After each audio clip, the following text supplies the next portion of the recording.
The rail strikes were causing chaos across the UK on Tuesday.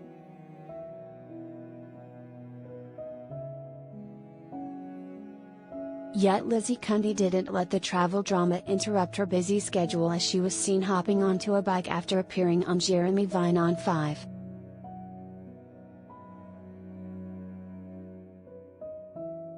The former wag, 54, gave up on waiting for a taxi and instead clambered onto the two-wheeler in an off-the-shoulder white lace midi dress and towering red strappy heels.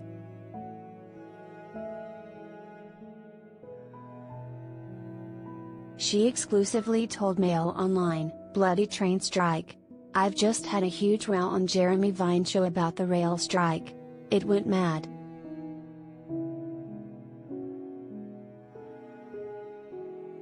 And then after my car didn't show due to the mayhem, so had to get on a bike to cycle from the studio in high heels."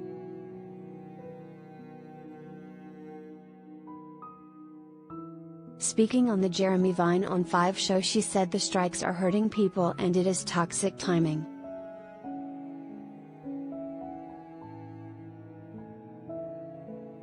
The model added, "I'm appalled by people on strike, we're all feeling the pinch."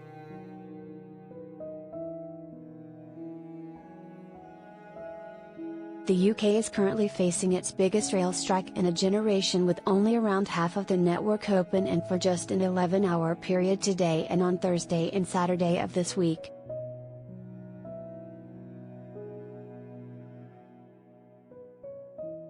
Almost all stations across Scotland and Wales are completely cut off, while there are also no services to the likes of Penzance in Cornwall, Bournemouth in Dorset, Chester in Cheshire and Blackpool in Lancashire.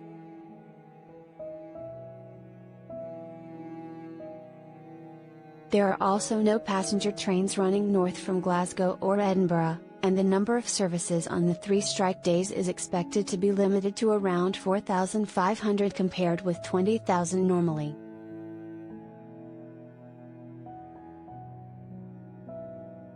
The strikes involve a row over pay, jobs and conditions. The RMT wants pay rises for workers that recognize the RPI rate of inflation, which is currently 11.1%, and a guarantee of no compulsory redundancies.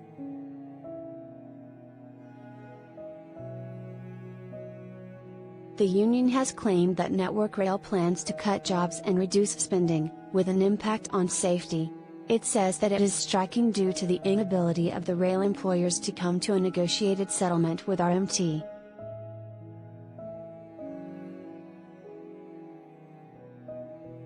The RMT claims Network Rail and train operators have subjected their staff to multi-year pay freezes and plan to cut thousands of jobs, while also accusing the government of abjectly failing in their responsibilities.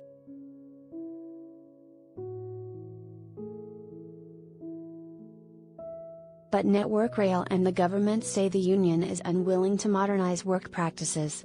Despite a pay freeze in 2021, during the height of the pandemic, Network Rail has offered a rise of at least 2% for 2022.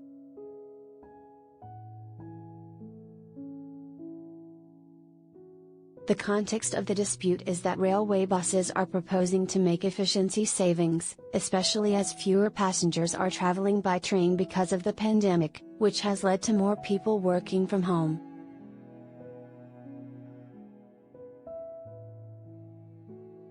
The government is not involved in negotiations. Transport Secretary Grant Shapps said it is up to the unions and employers to negotiate pay and conditions, but Labour and the unions believe he should be taking part in talks.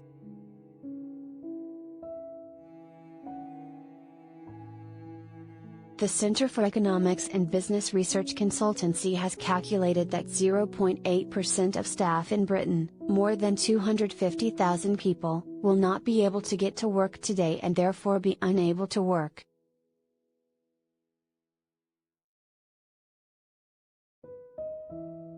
It estimates that the strikes are likely to cost the economy at least £91 million in staff absences. Some £45.1 million of this will be today, because of the greater number of commuters than and the separate tube strike.